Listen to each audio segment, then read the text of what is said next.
look in a study they did in a survey that the average worker, like service worker in this country, watches 30 hours of television a week. Children, they say 40 to 60 hours of television a week, a full-time job, watching nonsense. This is what they're doing. When you go to the managers of these people, they watch 20 hours a week. When you go to the heads of the people over the managers, the overseers, then you get like 10 hours a week. When you get to the CEOs, they watch 2 to 3 hours of television a week. 50% of that material is material related to the work that they're doing. So the movers and shakers in this world are not sitting around watching television. They're utilizing their lives for shar, for evil. And they're spreading their facade all over the world, but they're busy at it. And the Muslims are asleep, and because we have gone to sleep, they have taken over. Because we have gone to sleep, they have taken over. And that's why we find ourselves in the horrific condition we find ourselves in. And until the Muslims wake up, it's just going to, one nightmare to another. We're just going to be in one nightmare to another. That's all it is. They're just nightmares because we're asleep. And when we wake up, then we can enter into the light of day. And Islam is a deen about waking up. That's what it is. Religion is supposed to wake people up. Islam is not an opiate. There are other religions that fulfill that function. In fact, they got rid of religion and now they just spread opium, quite literally. The same people that used to control the state, that controlled religion to maintain the masses, to do what they want them to do, when they got rid of religion, when they found it was no longer useful, now they literally spread drugs. You can see this. The CIA in this country is directly involved and engaged in drug dealing, bringing in cocaine, putting it into the inner cities in this country. In Liverpool, in England, in Liverpool, this is not a joke, I'm not making this stuff up. You can go buy this in mainstream bookstores and read this stuff of people within these organizations that admit this. They'll even admit this on 60 Minutes. I mean, this is not a joke, this is reality, people. There are people that want to keep you asleep. If they don't use the drugs of white powder, they'll use the drug of television, they'll use the drug of their mass media, they'll use all these drugs, but they're going to keep you asleep because they fear the day that you wake up. That's what they fear.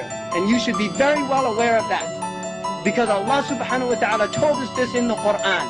لِيُرِيَ فَرْعَوْنُ وَهَمَانَ وَجُنُودُهُمَا مَا كَانَ مِنْهُمْ يَحْضَرُونَ To show Fir'aun, all these political tyrants, and to show Haman all these multinational economic, political, economic powers that are literally subjugating, humiliating, stealing the minerals and resources of Muslims and human beings all over the world in order for them to play golf on the weekends.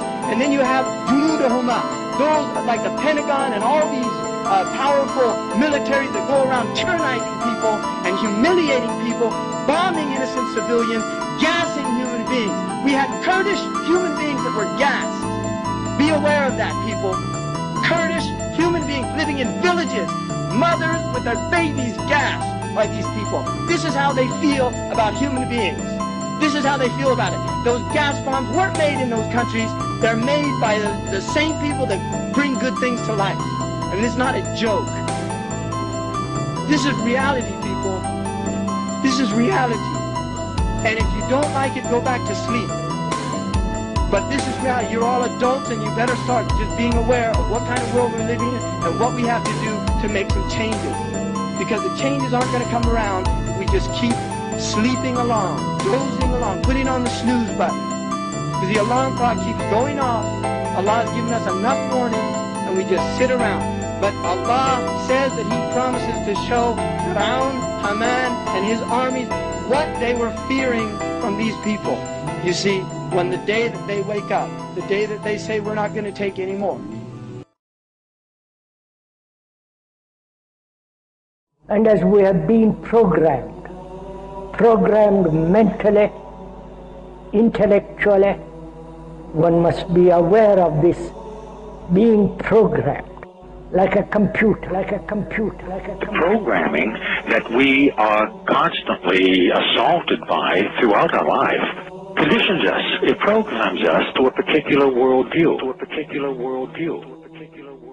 Is they are absolutely propagandizing the world with all of their theses about the nature of the universe, that we live in, where we come from, our origins, the origin of the universe, and so forth. The project is literally the secularization of the world, to completely strip the world from religious beliefs. This is the project, and that is why it is called Novus Ordo Seclorum, a new secular or worldly order.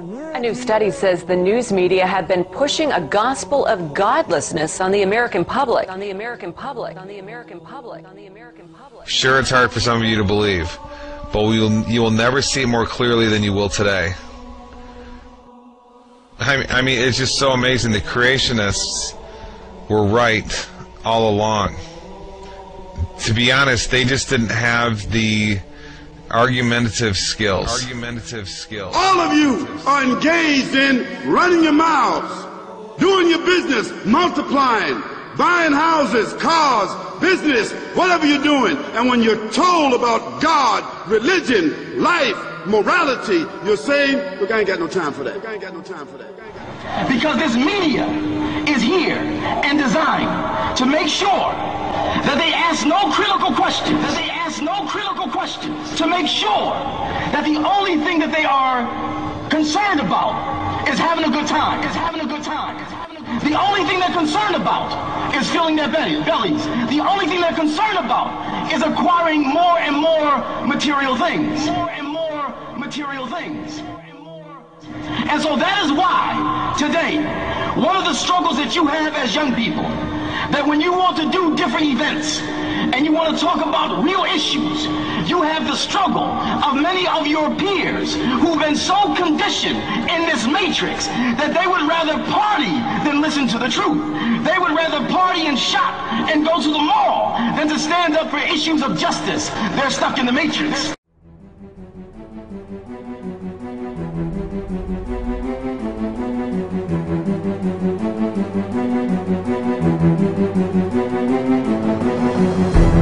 You have it. Allah has given it to us. He's telling us in the Quran, He's given you a deen.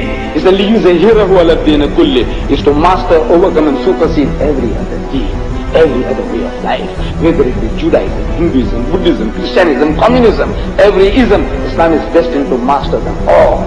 وَلَوْ كَرِهَ الْكَافِرُونَ, no matter how much the unbelievers might not like it.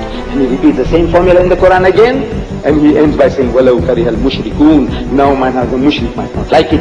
This is the destiny of the deen. And he repeats the same formula again in the Quran 3 times. He says, هُوَ الَّذِي أَرْسَلَ رَسُولَهُ بِالْهُدَى, He it is who has sent His messenger with guidance, but with haqq, and with the religion of truth. لِيُزْهِرَهُ عَلَى الدِّينِ كُلِّهِ, that it may prevail, overcome and supersede every other deen, bulldoze them all. وَكَفَى بِاللَّهِ شَهِيدًا. Nabi, Allah is a witness to this fact that is going to make His deen to prevail with you or without you. But we human rubbish, I say all of you, you and me, Allah is giving us that opportunity to serve His deen, do a prophet's God and earn a prophet's reward. Allah has given you the answer, solution to the problem. Read the Quran and let Allah speak to you.